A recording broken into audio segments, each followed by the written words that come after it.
those, but it'll actually be cool. Okay. I think we should pick one thing that we feel the exact same about. Okay. That we're like doubled down. Okay, I feel the same way. I'm even more sure that I was right about this. And the thing I think that maybe I was wrong about or got some new perspective on. Okay. We'll pick one of each. You probably would just go double on. Well, I'm I never was right. wrong, so that's Yours will just be two things you knew you were right about the whole time. You've been waiting 2 years to tell me you were right about. Yeah. I'm gonna let you start out, and I'll follow your lead. So okay. I want to hear what you were wrong about. Because do you know what I was wrong about? All right, you guys are gonna hear this right now. Okay. All right, Touchy Subject Show. www.touchysubjectshow.com. Tune into that. Get the high def. If you want to watch on Instagram live for a minute, you can. You cheap bastard. But just go on the website. It'll be high def. The first thing that I was wrong about. And this is I feel over the differently past about. like 2 years or so, right? Yeah, this is over the past 2 years that I've come to realize that. You've had an epiphany. Yeah, it wasn't even like an overnight thing. It wasn't like an epiphany that hit me. It was like I saw multiple examples of things, and I heard people who were smarter than me talk about it. Okay. And I realized that you were onto something. Me. You. Okay. You were the first person that I really argued with this about. Okay. Punch a Nazi. Punch a Nazi. Punch a Nazi. I was pro punch a Nazi. I was all about punching Nazis. And Okay. in theory, on paper, if you see an actual Nazi, yeah, maybe punch him. But punch a Nazi, not the great idea it sounds like on paper. Okay. There's nuance to things. See, now that's odd because I feel like you should punch Nazis now. Really? No, I'm just joking. Oh, I was like, wow, I want to hear about that. Okay, so walk me through the evolution of that. Okay, here's the... Why did you think before it was okay to punch a Nazi? The reason that I still think it's okay to punch an actual Nazi. The problem is, on paper, punching a Nazi is like the most badass American thing you can do on paper. In execution, the people who are talking about punching Nazis aren't punching Nazis. They're just punching people who disagree with them. Yes. And when you start punching people who disagree with you, it's a fucking slippery slope. And it's a really slippery slope when you start calling people Nazis who are not Nazis. Well, and I see a lot of both of that happening. You know what I mean? Yes. It's like, punch a Nazi, okay, cool. Is there a Nazi here? Like, when's the last time you saw, if you see a Nazi in full Nazi gear, Hail Hitler with the thing, and he's committing a hate crime, dude, punch that guy. If you see a guy committing a hate crime and you can stop it and help someone, punch that guy, punch the Nazi. If there's Nazis afoot, fucking sock them. Like, I'm not going to say you're a bad guy for that. The problem is that all these dudes running around yelling punch a Nazi, you see people in Antifa, you see these different groups yelling punch a Nazi, like, they are doing so many destructive things. Like, what they say that they're trying to do and what they're actually doing do not match up. Okay. You know what I mean? And I feel like you were onto something. I feel like you were onto that much earlier than I was. Yeah. Because I was sort of stuck in that black-white mentality. There's a lot of nuance to the thing. There's a lot of... No one's gonna say they love Nazis. No one's gonna say that Nazis should go unpunched. But when you're punching people who disagree with you, or you're punching people who don't let you have your way, or when you're stifling people's freedom of speech... Let me ask you this for a second, okay? So what I think you're saying is... before there was limited to speech, I guess you could say, right? You've recognized your malfeasance of your inability to recognize the virtue of free speech. 100%. So when someone supposed Nazi came along, there's this I guess cultural meme type thing, punch a Nazi, where there's someone that is, I guess, believing in the Third Reich is okay to go up there and create physical violence on that person. Correct? That's the theme of punch the Nazi. Right. On paper, punching a Nazi sounds good. On paper, the theme of punching a Nazi is valiant. It's like, that we fought a war over it. Like, sure. Nazis are the antithesis of the American ideal. They are. Fascism is a disease. Whatever you can, all these things, like, it's worth fighting over. Stopping fascism and stopping racism is worth fighting over. What about stopping communism? I'm not a communist. I'm not like pro-communism. I think that a shitload of people have died in the name of communism. Also, I think that it's not wrong to punch a communist. I guess if there was like a militant communist actively hell-bent on destroying American fucking ideals, or I'm like, I don't know. We could probably go real far down that. Like, I think basically punching someone who is actively trying to endanger Americans or the American way of life, let me ask you this. I'll say might be worth punching. But before I digress down that too far, the problem I'm seeing with these people who are saying it's okay to punch a Nazi, when you start calling everyone a Nazi, when you start punching everyone who disagrees with you, when you start, I mean, the First Amendment is. It sounds like you're just trying to make an excuse to be able to punch somebody you don't like. To punch someone you don't like. It sounds like, but the thing is, I think that it's probably like a lot of things started with good intentions. Like there were people, like there were people in Sacramento in Klans member, like KKK robes marching on the Capitol. Yeah, no. This happened a year and a half ago, maybe 2 years ago. It was around the time when we talked about it. There was hooded, robed Klans members at the state capitol. I'm saying. I don't remember that, but go ahead. But I'm saying that I'm saying it happened, and I'm saying I understand why people would want to punch those guys. The KKK are American terrorists. I understand why someone would want to punch those people. What I can't get behind is someone punching another person and calling them Nazi because they disagree with them, or because their political leanings are different, or because they don't like what the other person's saying. And the thing is, like, I have a better understanding now, I feel like, of how important the First Amendment is. Like, it's the first fucking one. It's pretty important. It's the very first one. Yeah, it's the first one, yeah. It's like, it's obviously a big deal, right? And, like, I think especially now in the cultural climate, everyone's so offended by everything, and everyone is so PC, and, like, it's not wrong to care about other people's feelings. It's not wrong to try not to say things that actively hurt people, but I do think that just like anything else, like when you start stifling people's ability to express themselves, it's a fucking dangerous thing. And it's actually it's a form of fascism. Like, it's the thing that you're saying you're trying to stop. When you're stomping out people's First Amendment, like, you are perpetuating fascism when you do that. It's completely oxymoronic, or at least totalitarianism. Right. So let me ask you this. One last thing, because I'm gonna freaking forget it. This is the last thing on why I think I was wrong about punching a Nazi. When you can say you were saying you're wrong. You can say I was right. I'd rather say I was wrong. No, go ahead. I'll say that I have recently come to think differently about a situation. Go ahead. But I will never say that you were right.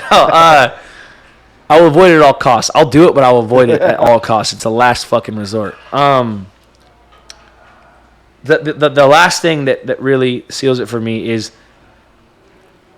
there are so many people who feel so strongly about the First Amendment, right? Like there are people. There are people who would agree with you. Agree with me or agree? No, with there are people like if you're a person who is if you're anti-fascist. Most Americans would agree with you. Like, fascism is bad. Like, most people everywhere would agree that fascism is not a good thing. So those people would be on. If you're saying if you're an enemy of Nazis, you would have a lot of people sympathetic to your cause. But when you start punching people who aren't actual Nazis, they just think. Even if it's a Nazi, let's say you actually walk up while people who are white supremacists are exercising their First Amendment rights. Total pieces of shit. Fuck those guys, whatever. Yeah. But if they're within their legal rights and you walk up and you punch them and assault them, you have now made them the victim. You have now made other people who would have been on your side now sympathetic to now you've made the Nazi somehow a sympathetic. Like, yeah, everyone you're sympathizing with Nazis. Yeah. Everybody else who would have been on your side and said, yeah, fuck those guys. Now when you step on their First Amendment rights, there's a bunch of regular American dudes who, as much as they don't like Nazis, they also don't like the amendment being stepped on. Sure.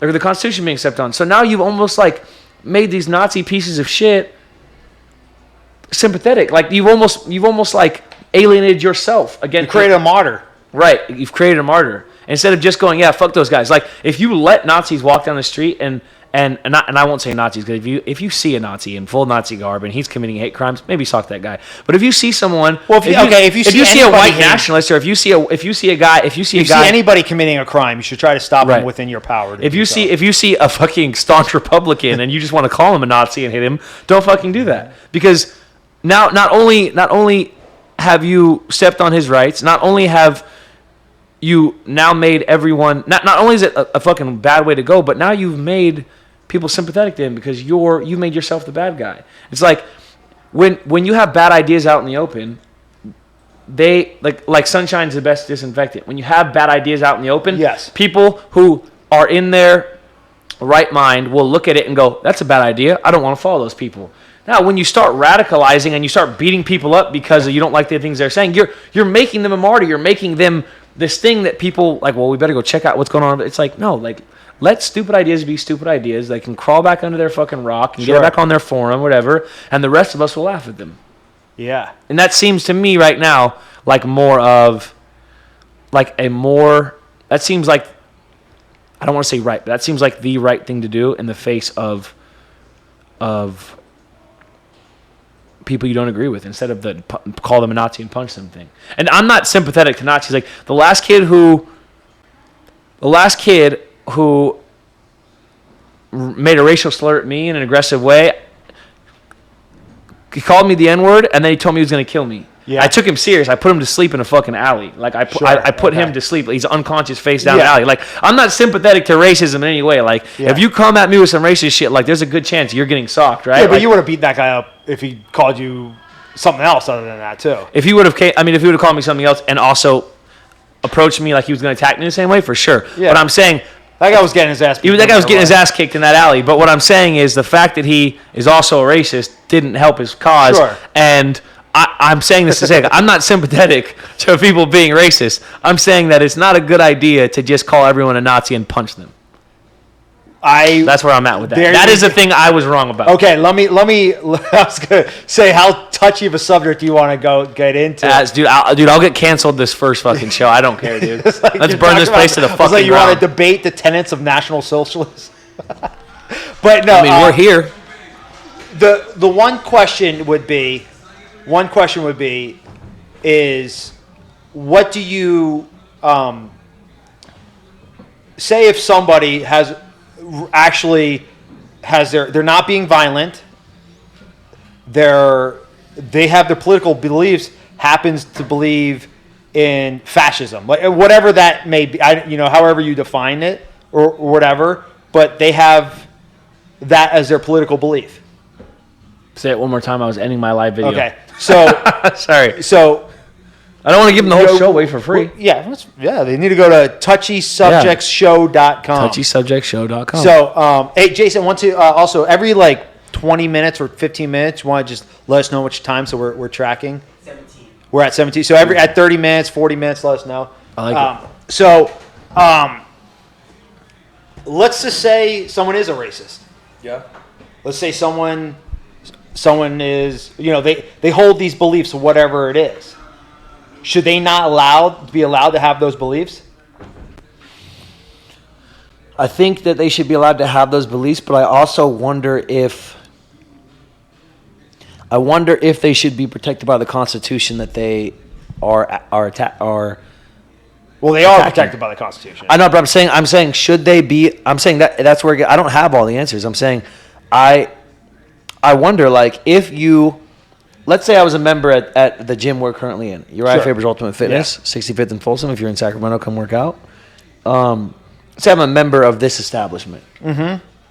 And I'm a member of this establishment, and then every time I'm here, I do whatever I can to cause all kinds of fucking trouble. But you're harassing people. I'm harassing people. Okay. But on a deeper level, I am bringing with me into this building, into this establishment, opinions and views and taking actions that will actively make this establishment and this set of people a worse place. Like my beliefs, actions, thoughts are not only not only are they unsavory, but they're actually destructive to this thing that I am a part of, and everyone else that is here is worse for me being here. Okay. Should I still be protected under the contract of this gym that I should get to come and work out?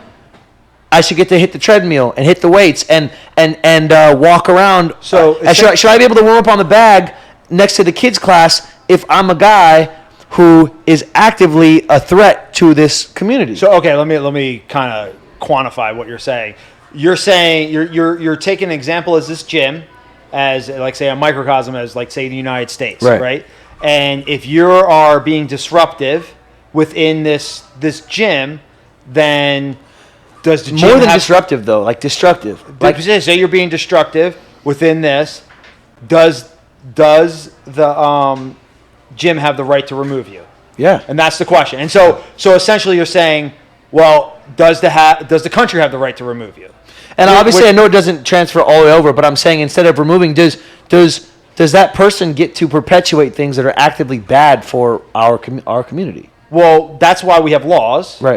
Right. Okay. So just like the gym has rules, like you're not supposed to piss on the seats or whatever. Right. I don't know. I'm not shit sure. on the walls. Shit on the walls. So that's rule number one here. You're there are rules. There are rules. There's rules and there's laws in the country. Right. You break those, you go to jail.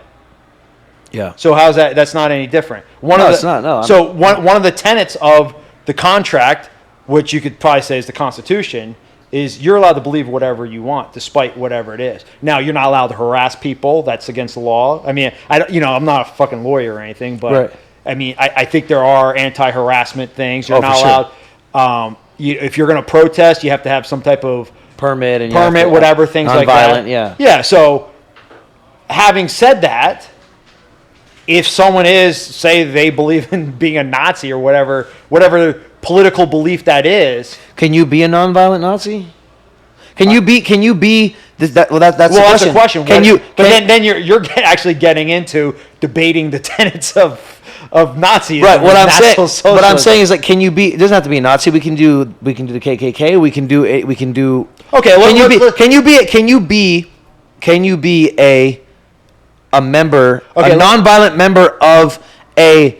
Doesn't have to be a political party. Can you be a nonviolent member of a group with a storied history and an inherent violence? There's an inherent violence in Nazism.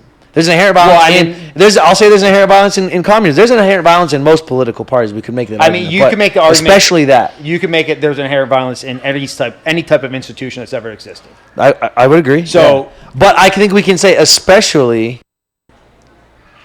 Nazism. Especially let's look off Nazis. If you're walking around the state capitol, in full KKK garb, sure. I mean, the KKK this is not a national party. This is literally they're known for one thing. It isn't like you can't have a political, like, you can debate that Hitler was a fucking great leader. He might have been a total piece of shit and had horrible ideas and genocide, and he might have been the worst person that ever lived, but the guy knew how to fucking organize the military, right? Like, you can do these things, you can have these. No, there's like, the only thing that the KKK is about is racism and violence against African Americans. I mean, there really isn't any. Well, I'm not gonna. I don't want to be the defender of the KKK or whatever, Right. Yeah. So, but if you have the KKK. Damn, we're getting to fucking heavy stuff pretty quick, but it's a touchy subject. Let's just say they believe that America should be predominantly northern white European country. Waspy. Yeah, let's just say that. Yeah. Let's say that's their belief system in it. Are they allowed to hold that belief? Isn't that? I mean, I don't know what the beliefs of the KKK is, right? But that sounds like that what sounds they believe. Close to it, right? And then in the past, what we've heard from history is that they've committed violence to achieve those right. goals. And they've terrorized black communities, hung people, killed them. Right. Yes. That's so I'm saying. So let's define what we think they right. believe So I guess that's what I'm saying is it's okay to believe whatever you want. That's part of America. Yeah. Like, you can believe whatever you want. But when you are part of a group that has taken countless documented actions that are counterproductive to the growth and development and health. Would a KKK member think maybe their actions were helping America? I mean, wouldn't they say that? They would say that, but that doesn't mean that like it's but the majority decides. Like as Americans, the other 99.999% of us would go, no, fuck off. But isn't the primary reason of the Constitution is to protect the minority against the majority? I would not say that's the primary reason. That is the primary reason. The primary reason of the Constitution and the Bill of Rights is to protect the minority against the majority. Against the tyranny of... That makes sense. The tyranny of the mob. Yeah. So, now, if someone commits a crime, they commit a crime. Right. There's no disputing that. If you go out and blow up somebody's house or burn a cross on their lawn, that's vandalism and property. So I'm saying, how many of those instances have to happen before you go, okay, that's not productive to the way that the majority of us... And here's the thing... Okay, so if you're going to take and I understand the mob mentality thing, but when the minority is perpetuating violence and racism, and the majority is going, hey, get that the fuck out of here, the majority is not the mob tyrant maniacal ruler that the minority needs to be protected from. The minority is the cancer that needs to be cut out. So the analogy doesn't work exactly the same. It's not a bunch of colonials fighting back against King George. You just made Hitler's argument. Look, I'm just fucking spitballing. I'm just saying. I'm not making any argument for Hitler or otherwise. But I'm not saying that. And we're just talking and exploring ideas. And I'm sure that Hitler was really good at twisting words up. I'm sure that. No, but you said when there's a minority that is detrimental to the majority, you need to cut the minority out. Right. The difference being... Okay. Oh, no, go ahead. I understand where we're going with this. Sorry. He said that about Jews. Right, but the difference is that Jews weren't lynching people in their front yard. It's different. It is different. They were assassinating people. There was a huge Jewish communist movement in Germany during that time. I believe that. So there was a lot of, for example, one of the big tragedies within Nazi Germany was Kristallnacht. I forget. Don't get me on anything where Germans came out and went and dismantled a bunch of Jewish businesses within there.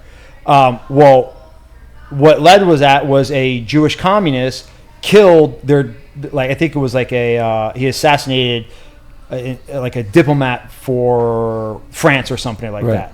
And there was other communist bombings, and then there was a big communist movement in Eastern Europe that was fading over. So when Hitler said that, like you said, he was targeting Jews, and press says, I'm not defending any. No, 100%, yeah. But you're saying the comparison can be made. I'm saying someone can make that comparison.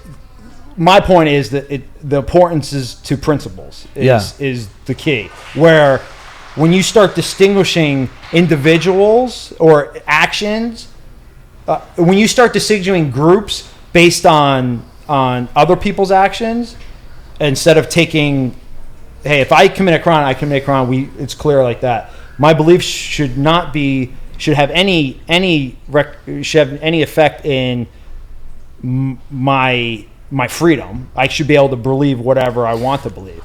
You should be able to believe whatever you want to. Does that make sense? It makes perfect sense. And look, it's a complex thing. I'm not saying you're wrong. I'm saying that if you choose to associate yourself with a group that hangs people to death out in the open, that has burned people alive, that has murdered children, that has done these horrible things. If you choose to dress in their ceremonial garb and parade around and perpetuate their ideals, then I'm not going to separate you from them and go, well, your crimes are your crimes and their crimes are their crimes, and our majority can't dictate the way we feel about you. No, if you put on a Klansman garb, you have made the choice, you are represented by them and their actions in the past. And then what you're getting into now, you're essentially signaling that you're conspiring to commit a crime. So there's to ignore this. That's that's not the same as profiling. That's to ignore the fact that. But let's say you were in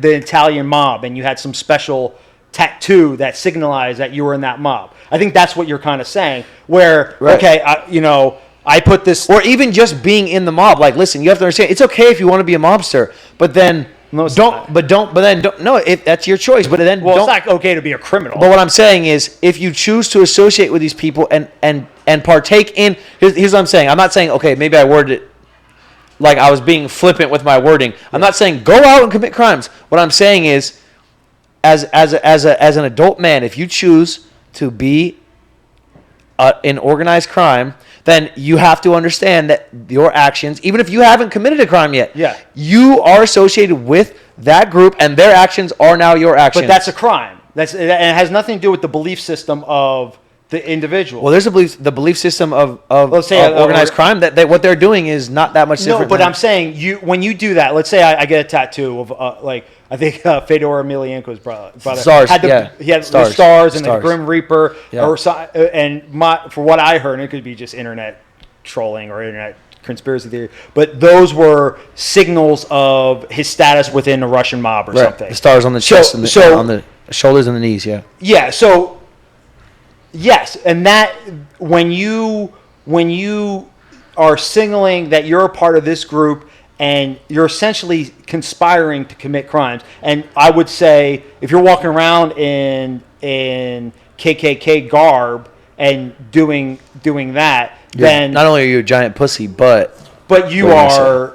I mean, you're essentially conspiring to do these acts, right? And I think that should be a distinction between that and your actual beliefs. I would agree with that. So because that is still taking an action on your. You're taking an action. Right. You may not have committed the crime, but you are associated with quote unquote criminals, right? And there are crimes against aiding, abetting, and things like that. So I think. But now I'm talking more about if.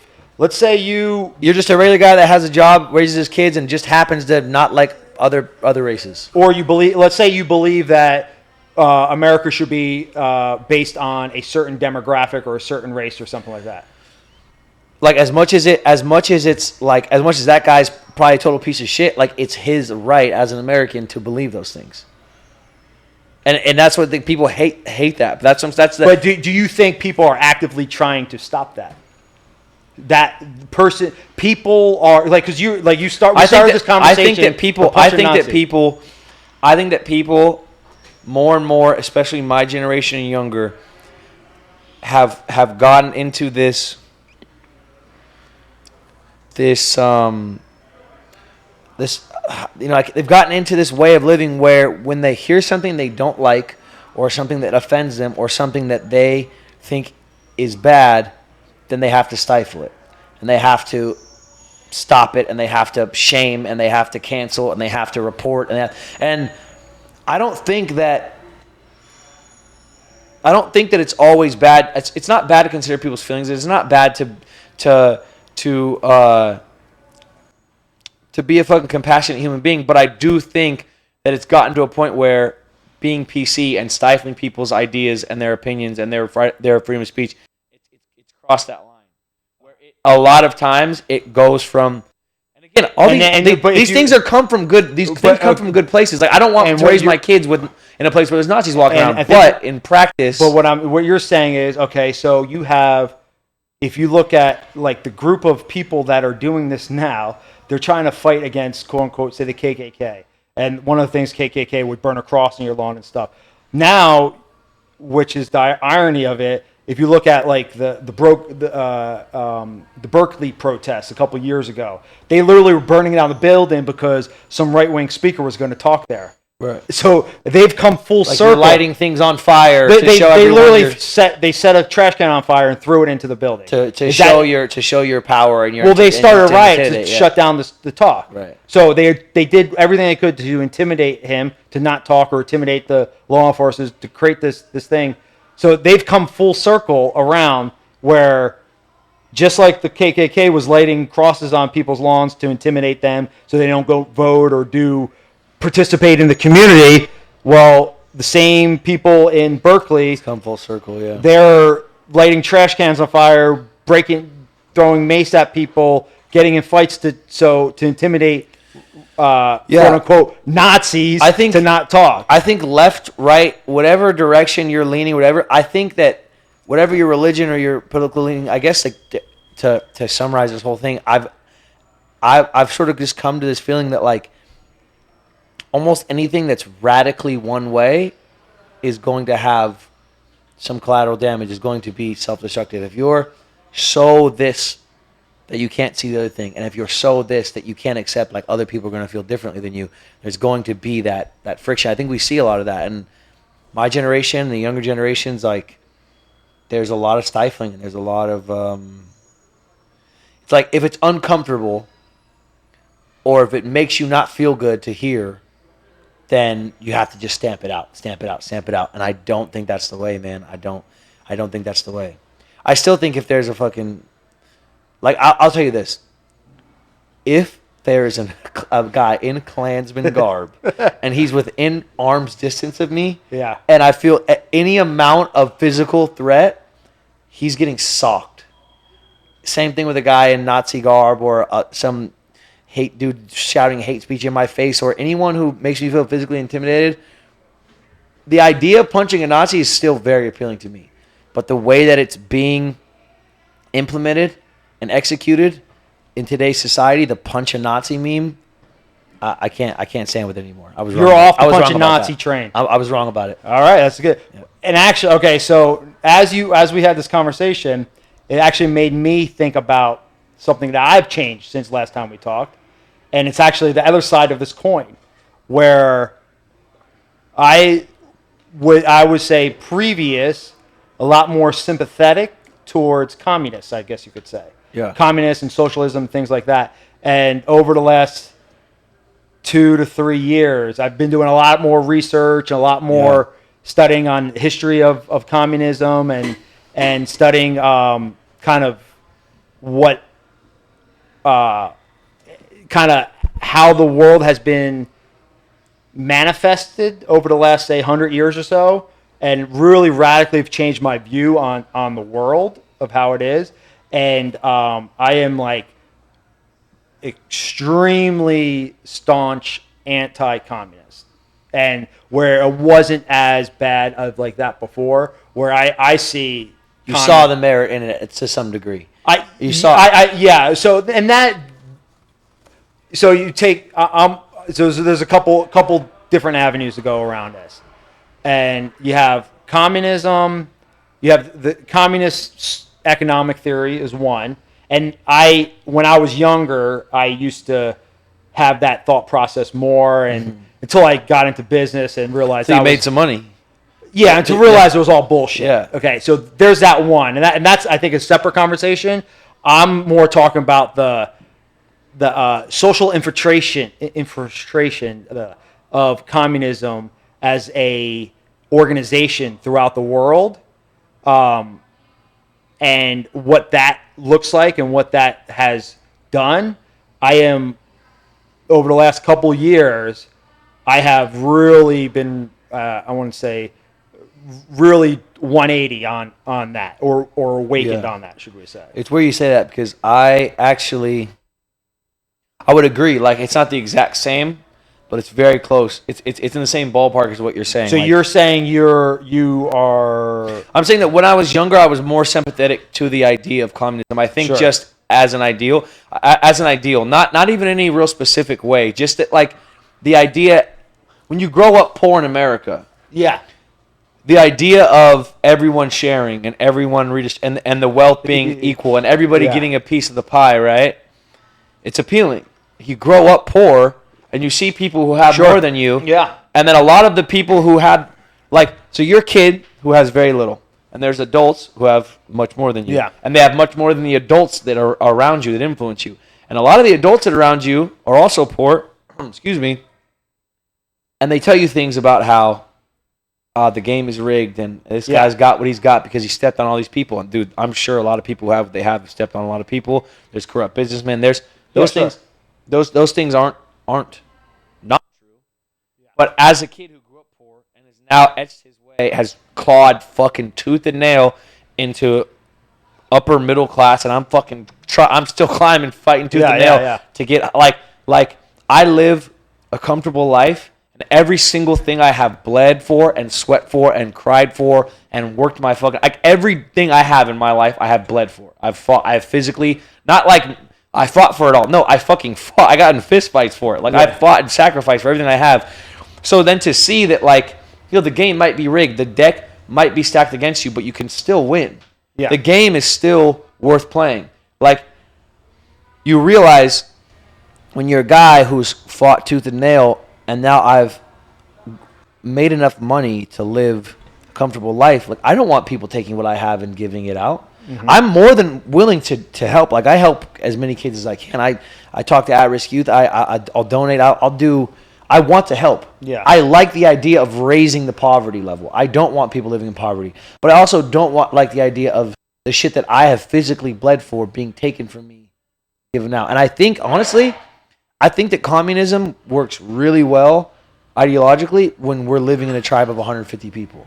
Like, when I move out to the woods and I build the fucking commune and it's just me and my friends building houses on a piece of property, riding around motorcycles and growing weed and fucking having a great time and raising our kids, communism is going to work awesome, dude. Maybe all our fucking old ladies can make food and we can all fucking do this thing and build house. Like, we can get all kumbaya and communism and whatever and hippie and share alike when there's 150 of us or 40 of us or 20 of us. But when there's 300 million people, it's been proven over and over that communism doesn't work that well. If you look at all the big iterations of communism where it didn't work well. It worked. It worked very poorly. Actually, I would even take it a step further. So you talk about it was a disaster. I'll say that. Well, yeah. I mean, that's like to get into that. I mean, that's a whole other conversation. Probably. That's a whole. The first our first question went 39 minutes. So that's a good 39 minute. But I would even argue that 100-person commune and quote unquote communism, it wouldn't work as it wouldn't even be a communist commune, should we say, because the tenets of communism, of Marxism, should we say, is conflict, and it's there has to be a lower class rising up, right? There has to be.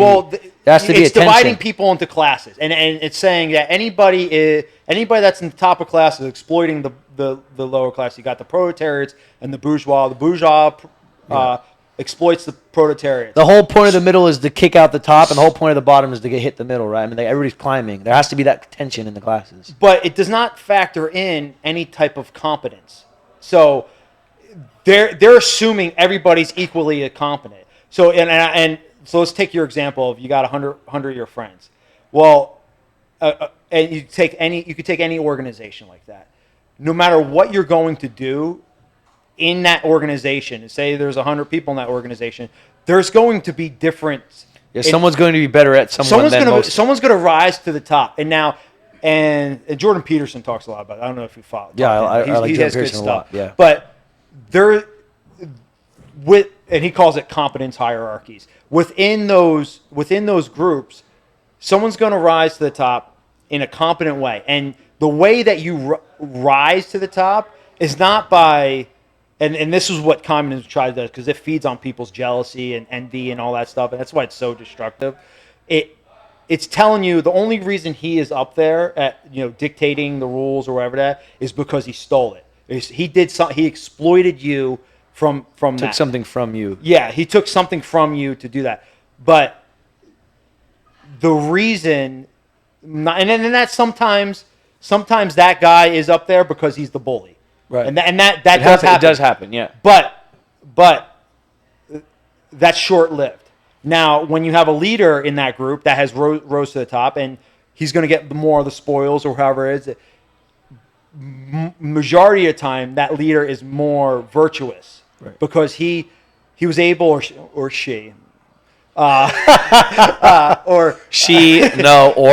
they were at the top of that because they were able to navigate the social relationships within that group, and they were able to form allyships. And people recognize that they're probably the most suited to lead this whole thing. They take it. They were the ones that were able to take on responsibility. Even in a commune of 100 friends or 100 close-knit people, there's still going to be a hierarchy that forms, is what you're saying. There will always be a hierarchy 100%. That forms. And you see it on teams, you see it in families, you see it in every single group of... You see it in lion prides. Yeah. You see it all through nature. And there's a theory called the Pareto effect or something where I forget. I fucked up the term, but I know what you're on though. top 10%. What is it? The top 10% produces 50%. Yeah. So if you have 100 people, 10 people are carrying 50% of the load. Yeah. But here's I guess what I said with the commune example. When you have, let's not even go 100, let's go 40 tight knit people, families living on a right ideal. I'd love to do that, right? Yeah. So when you when you have 40 people, let's say for argument's sake, we all start a commune. I'm the if I start the commune, I'm probably going to be the de facto leader. The de facto leader. I'm the unofficial guy the de facto leader. That's a perfect way of saying it. Like, I am much more likely to openly give and make a point to uplift the bottom 50%. If there's 40 people and there's 5 people who just fucking not towing the line. We are or they're incapable of doing that, or they're old, or they're sick. We're much likelier to take the 10 of us out of that 40, or the 4 of us out of that 40, the top, whatever, small percent are more likely to bring them along with us than when you have 300 million people in a country this size. I feel like something gets lost in translation when you have. But like if you have a 40-person commune and someone's sick, you help them get well. If they're hungry, you feed them. But what I'm saying, that's not communism, though. Yeah, I understand. Fair play. I'm not saying that I was right about calling it communism. I'm actually saying the opposite. I'm saying when I think communism, it is on that basic level. Your understanding of communism is probably much more in depth than mine. So I'm saying when I'm not even saying now. I'm saying as a youth, when you think about communism, that's what it is. It's sharing. It's uplifting the poor. Yeah. It's doing these things. Yeah, and that's bullshit. And that's my whole point. I'm with you. Yeah. My point with communism, it's a whole. But when you grow up poor, that's why. Those are the things that attract you. Because it's all a scam.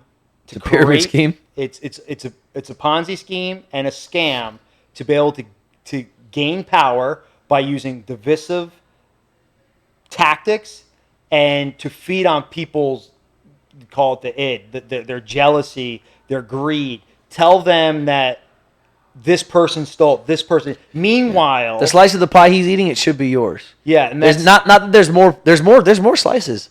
There's more slices. You can go get your own. But his is the one he took it off of your plate. And so, but when you grow up poor in America, you grow up believing that. And if you look at the history of communism, and if you really look at what it was a way for small groups of people to take control over a country and take control that didn't have an army, to be able to create black markets and take over legitimacy of it. Yeah. So if you take Russia for example.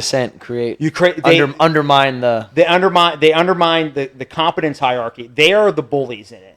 So the Bolsheviks took over Russia in 1919. They took over. The best thing is democratic socialism. That's the tagline. Well, the first thing they did, they had an election. The Bolsheviks lost the election, so they said no more elections. So they just took over, ran the country, took over all the industry. Just so happened the people that started the Bolsheviks, they got insanely rich. They've controlled everything. They stopped all these different industries. You can't do it without this, but they ultimately, it was all just a scam, just to steal the resources. The scam to rise to the top. Steals the personal property of people. So it is a way to it is an evil ideology. That's the way I see it. I see it as okay. So go ahead. No, I'm done. To flip this on you, do you think that in America people should be able to have communist ideals? See, that's it. That's an interesting, because I feel the same way. The undermining and the and like actively having a group of people that are destructive and antithetical to the American ideal, like the KKK or Nazis. I feel the same way about communism. Sure. So do you think? That's an interesting, and I'll say that's something I struggle with, because I can make an argument why they shouldn't. Now, I do think if an individual wants to study Marx, he should be allowed to study Marx. I studied Marx and everything. Right. I do not. I think as a policy, the way that America is structured right now versus the way that say the principle. Principle, you should have any belief that you want. You should be able to read any book that you want, anything that you want. Yes. Be able to have any conversation you want with your friends. Any conversation you want, which is becoming a lot. Right. It's actually we might not see episode 2. It's actually starting to become actual a thing that almost, yeah. people like. You should be able to have any conversation you want, and that's not necessarily people are not necessarily taking that for granted anymore. So that it's an important thing to do that. It's an important policy to have that. Now, for what I've learned, or for what I believe I've learned over the last 2 years or so, when I was talking about, say, the organization of communism and what they've done, and say the subversion of say culture and the institutions within United States, there is a lot of danger in there. Because they've taken actions that are actually. Well, I mean, if you look at the university institutions. But so what I'm saying is, I agree with you. But what I'm saying is, I don't see the difference from what you're saying and what I'm saying. Where I think it's dangerous to have Klans members and Nazis walking around because they have actually taken, they have been documented actions that they have taken that have undermined the American ideal and hurt American people. I do understand that, but in reality, they have no real power and no real control within the United States. I mean, but isn't that's I mean, no one starts with a bunch of real power. I mean, communism has been around longer than the Klan has. I mean, it could. Well, and there has been a time where the Klan had major sway. I would argue. I mean, the first movie played in the White House. I would argue Birth of a Nation. that communists have infiltrated our culture and have taken over major institutions within the United States. Currently, right now. I mean, have you met communists before? Have you met socialists before? I mean, one of them are running for fucking president. Yeah. So I mean, it's not. It's. I mean. But I also see David Duke, getting more followers he never had before. Yeah, but David Duke is a joke. Yeah, to you and me, but not true. That's not true. Not to the people who follow him. Not to the people who follow him to this day. I understand that. But you can't say someone's a joke if he has legitimate followers. He has no power whatsoever in this country versus someone that has actual power. Yo, rednecks are armed to the teeth. Like he is. I think it's a gross understatement to say he has no power. I understand he's not as powerful as communists. I will give you that. But to say that he has no power and no influence and everyone thinks he's a joke, I think is a gross understatement. Well, I want to say I'm sure he has influence in people, and I mean, he has people who are probably ready to act on his words. I don't even know what David Duke. I don't know anything about David Duke. So, is there? I mean, I don't know what he said. I know all I've heard is that he's this terrible human being. You should never listen to him. Like, okay, whatever. That's all I know about him. But I mean, he's the leader of the Clan, right? I mean. I don't think so. I don't know. I have no idea. He's a very influential. He's one of the leaders of the Klan, right? I don't think so. I thought he was closely. I mean, we could probably look it up. Maybe I'm wrong. I mean, I've been for wrong. what I heard, that he was a Klan member at one point, and then I don't know. He ran for office or something. It's fucking David Duke. Former Grand Wizard of the Ku Klux Klan. Okay, so but Holocaust denier. But I'm saying that guy has followers. That guy has people who fucking hang on his word. So I'm saying just because it's not as big of a threat as communism doesn't mean that it's not a threat. So I'm saying if we can say the same thing about communists, I think we should. I think that we're having a very similar conversation. But what happened if you have an organization that has completely infiltrated the institutions within our government, within the United States, and are ruling them to undermine. No, I'm with you. I'm with you. I'm on board. What do you do with that? I'm on board that communism is a legitimate threat. I think that communism is a legitimate threat. I think that communism is a legitimate threat. I think that radical Islam is a legitimate threat. But I also think that racist institutions are a legitimate threat. I think that anything that's very radical, almost anything that's completely radical one way, is probably you could bet basically every dollar you have, if there's an institution that's radical, is going to be antithetical to the American way, which is that we can. I will agree with that. We can all have our own thing. The only thing I would say is yours might be a bigger threat, but I'm saying the thing I was talking about is also a threat too. I would say a radical right wing white supremacist group I would say would be a threat. Like the Klan that But I don't walks think- around in full garb at the fucking state capital of California. Yeah, there was one guy that was LARPing. I don't the think they fuck have. out of here. I don't think there is any real legitimate. When you see a bunch of dudes organization. walking around, when you see the Tiki Torch dudes walking around, you don't think that's a legitimate. What like the Charlottesville you're talking You about? don't think that's a legitimate thing. You think that's just a no. I don't. It's not worth mentioning. I don't think that. You don't think a group of people organized and protesting is not worth taking seriously. I saw one protest with that, and that was the Charlottesville thing. A group of people marching, white nationalists marching. I mean, that's. I think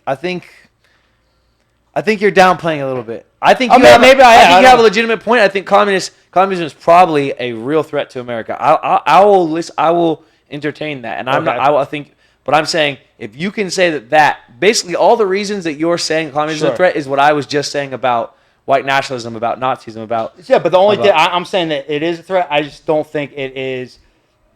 I'm the severity of the threat is the difference on it. Yeah, the urgency of The it. urgency. Now, compared to if you look at the news right now and stuff of like how I think we're getting inundated that there's this huge white supremacist. You think that the white supremacy threat is less than the news makes it out to be, and the communism does much more? Yes. Would you agree with that? I don't know enough. I don't know. I mean, that's a fair yeah. maybe I don't know enough either. I don't so know enough about like I was saying. My idea of communism, I know much less than you do, like of actual ideology. Like I know I got the basic junior college Marxism run through that everybody gets. And when you're young and you're poor and you're fucking stealing Sounds like a good groceries, idea. when you're stealing groceries, you're like, this motherfucker's onto something, you know? Yeah. And so that mine, I don't know enough to tell you. I'd have to learn more about where communism is at, or where other people think communism is at in our country. But I will say that if communism is a fucking threat, I think white nationalism is a threat. If you're a bird, I'm a bird. All right. What are we at, Jason? That's 56. I think that's probably good, good. right? Yeah, Yeah. we I did mean, we could. I mean, that was 2 questions we got to. So Well, we did it though. Yeah, we didn't get Nobody- into any comic books and everything. We want to talk also a lot of pop culture, Yeah. plan things. So this too. isn't just going to be this. It'll also be. Yeah, this is probably not the best representation of it. There'll It's be- a little too heavy, but Yeah, but it's good though. We got it out of our system. Yeah. We'll next time we'll get it down to where we do. Next time we'll get it down to where we do heavy shit, and we should even do like half and half. Like let's give ourselves around 30 minutes to get. Well, to I the- wore my Rose Tico T-shirt. Just Yeah, I for- saw that. Can you explain that? We You don't got, we know? got 4 minutes. Can you explain that? Yeah, this is Uncle Ethan, man. So I know as much as I did before I asked the question. There is a. You saw The Last Jedi, right? I did. The biggest piece of shit ever to ever exist on the piece of planet. And I've personally been blocked by Ryan Johnson, by the way. Yeah, you're super proud of that. I was remember so you telling proud me of that. That fucking fat fucker. That fucker. That fucking fucker. I hate that guy. So, and he's a terrible director. Yeah. So this is this is Rose Tico, the girl in the movie. Yeah, the love interest of The little Finn. chubby girl. Yeah. That was Finn's love interest. Yeah. And so Finn is the You guys mo- hated her. Well, I didn't. What was? I mean, she died. Leave her alone. she didn't die. Didn't she sacrifice herself? No. Oh, then she made it out. Fine. No. She cut in front of all the- Finn was going to sacrifice to save. He was going to run right into Yeah. Kylo Ren and save the crew. The only cool thing, heroic thing in the whole movie. And then you have this little potato sack. Rose Tico runs into him, knocks him over, stops him. For some reason, he's fine, she's fine, and so she could just get a kiss from Yeah, him. that was- and I'm like, It was. okay. It was dumb. I remember. It Thinking was dumb. fucking I remember terrible. thinking it was dumb. I remember thinking it was dumb. As much as I hate to agree with you, I remember thinking it was So, dumb. Yeah. I so didn't there's a whole economy online that that exists to hate the new Star Wars. Yeah. And there's this guy called all was it Comic Book Pro Secrets. Yeah. And he's actual comic book artist and everything. His name's Ethan Van Sciver. So I follow his stuff, and he makes these T-shirts, and he made a T-shirt A called Soy Wars story. a Soy Wars. He calls it Soy Wars. Yeah, I see what you did there. Yeah, because it's like You guys are Studboy. fucking pissed off, dude. Tico. Dude, there's no kind of rage like nerd rage, dude. There's Well, no I kind of mean, rage. she's the worst. I mean, it was the worst fucking movie ever. Yeah, the thing is, man, I go back and forth with Star Wars 'cause it's fucked up because I didn't get into Star Wars till later. Like I missed it. I think what year did Star Wars come out? 84 or something? 79. Holy shit, the first one? Yeah, I think it was like 79 or Holy shit. 76. I mean, I was born in 90, so I missed it. Yeah, you're young. Fuck, thanks. You don't got to lie to me, but I missed Star Wars when it was like its thing. Yeah. So that I watched it later on DVD as like a fucking 12-year-old or something, you know? And so like You got Darth Vader on I your have arm. Darth Vader tattooed on me. I love Star Wars. Yeah. Like, no, I fucking love Star Wars. But I wonder though, like I love Star Wars, and obviously the prequels kind of suck. I love the prequels, but Yeah, but you have the worst taste because you Yeah, think right. the DC movies are good, and everybody fucking hated New Mutants, and you love New Mutants.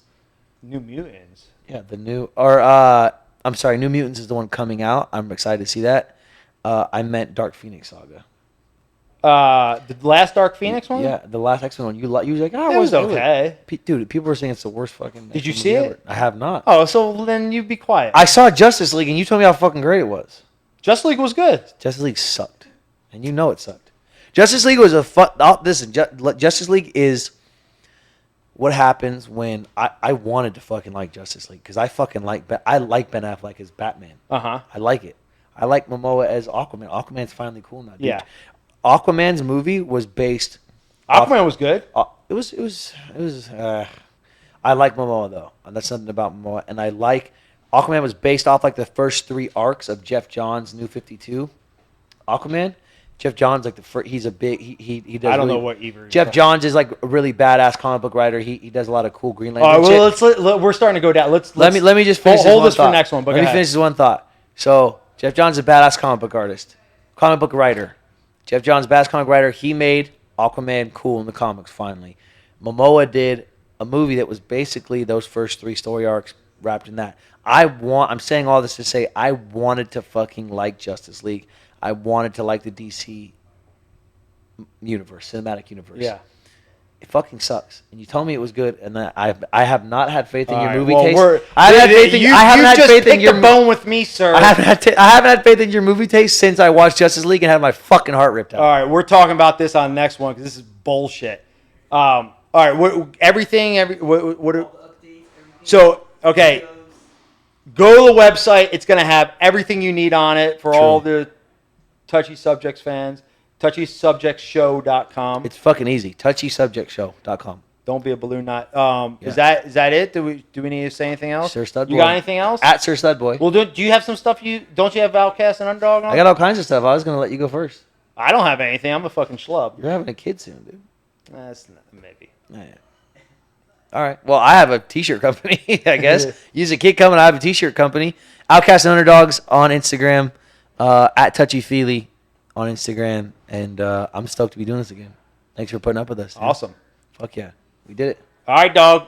Thanks, Station. You guys are the man. This is a fucking dope setup. Yeah. You guys got this going. You guys are awesome. We did it. August 28th. So we're off next week. We'll be back the following Wednesday. Yep.